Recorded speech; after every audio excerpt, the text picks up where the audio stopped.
নতুন বাংলাদেশের স্বপ্ন দেখে আমরা রাস্তায় নেমেছিলাম, সেই আকাঙ্ক্ষার বাংলাদেশ আমরা পাইনি। এই যে আওয়ামী লীগের প্রতি সবার এত দরদ, এই দরদের আসলে সূত্র কোথায়? আপনারা হয়তো গত কয়েকদিনের সোশ্যাল মিডিয়া বা নিউজ পেপারগুলো যদি একটু অবলোকন করে থাকেন তাহলে দেখতে পাবেন আমাদের যারা জুলাই যোদ্ধা ছিল, আমাদের গত 16 বছরের ফেসিজমকে যারা আমাদের জুলাইয়ে যারা সামনে থেকে নেতৃত্ব দিয়ে এবং যারা নিজেদের জীবনের ঝুঁকি নিয়ে সেই সময় যারা ফ্রন্ট লাইনে থেকে যুদ্ধ করেছে এবং যারা হয়তো ফ্রন্ট লাইনে ছিল না কিন্তু জীবনের ঝুঁকি নিয়ে রাস্তায় নেমে আমাদের 2000 শহীদ এবং আমাদের 20,000 আহত, তাদের যে বিনিময়ে আমরা বাংলাদেশ পেয়েছি, সেই বাংলাদেশে এসেও এখন আমাদেরকে থ্রেটেন ফিল করতে হয়।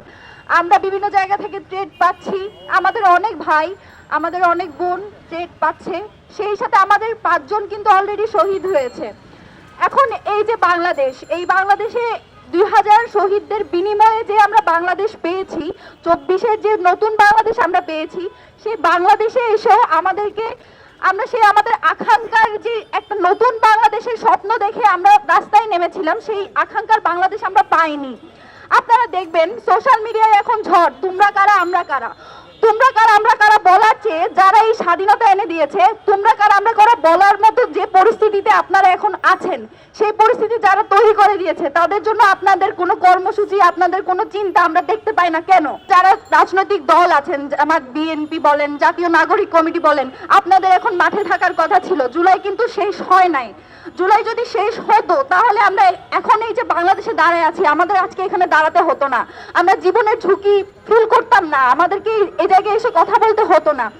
আপনারা জানেন আমাদের চট্টগ্রামে, আমাদের ঢাকায় অনেকে শহীদ হয়েছে, কিন্তু যারা গ্রাম পর্যায়ে আছে, যারা বিভিন্ন বিশ্ববিদ্যালয়ে পড়ালেখা করছে, বড় শহরে আছে, তাদের কথা হয়তো আমরা জানতে পারছি, কিন্তু যারা গ্রাম পর্যায়ে নেতৃত্ব দিয়েছে, যারা গ্রাম পর্যায়ে আন্দোলন করেছে, তাদের খবর কিন্তু এখনো পর্যন্ত মিডিয়ায় আসছে না। আমরা এখনো জানি না যে কতজন আসলে শহীদ হয়েছে। এই যে আওয়ামী লীগের প্রতি সবার এত দরদ, এই দরদের আসলে সূত্র কোথায়? তাদের তো আমাদের প্রতি কোনো দরদ নাই। তারা তো আমাদেরকে, যাদের বিরুদ্ধে আমরা নেমেছিলাম, তারা তো আমাদেরকে এখনো পাইলে খুন করবে। আমাদের সবার থেকে তাদের জন্য খুব দরদ, এত দরদ আসে কোথা থেকে আমাদের, আমি বুঝি না। আজকে আমাদের 3 দফা দাবি নিয়ে আমরা এখানে এসেছি। সেই 3 দফা দাবি হলো, গুপ্ত হত্যাকারী আওয়ামী লীগের নিবন্ধন বাতিল করতে হবে এবং আমাদের যেসব দেশপ্রেমিক ভাই বোন আওয়ামী লীগের গুপ্ত হত্যার শিকার হচ্ছে তাদেরকে বাঁচাতে আওয়ামী লীগের যেসব ইউনিয়ন থেকে কেন্দ্র পর্যন্ত যে কমিটিগুলো ছিল, তাদের যারা সন্ত্রাসী কার্যক্রম চালিয়েছে, তারা নিষিদ্ধ সংগঠন, এখন তাদেরকে অবিলম্বে গ্রেপ্তার করতে হবে। তৃতীয়ত, প্রাইভেট বিশ্ববিদ্যালয় সহ বাংলাদেশের সকল জুলাই যোদ্ধাদের নিরাপত্তা নিশ্চিত করতে হবে ইন্টারিম গভর্নমেন্টকে। আমরা শুনতে চাই না আপনাদের কি কি সীমাবদ্ধতা আছে, এইসব সীমাবদ্ধতার কথা আমাদেরকে শোনাবেন না, আমরা শুনতে চাই না।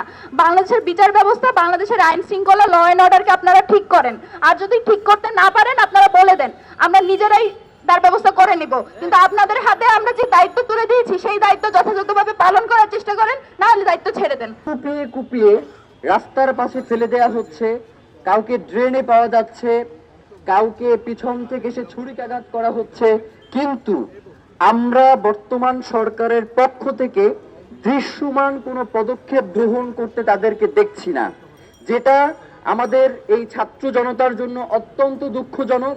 কারণ এই ছাত্র জনতার লাশের স্তূপের উপর দিয়ে এই বিপ্লবী সরকার গঠিত হয়েছে।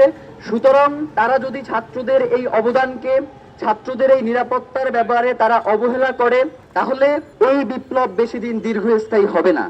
সুতরাং আপনাদেরকে আমরা আহ্বান জানাই যে অতি দ্রুত আপনারা এই ছাত্র জনতার এই বিপ্লবীদের নিরাপত্তা নিশ্চিত করুন এবং নতুন বাংলাদেশ বিনির্মাণে আপনারা যেই আশা আকাঙ্ক্ষার কথা বলেছেন সেটা বাস্তবায়নে সচেষ্ট হন।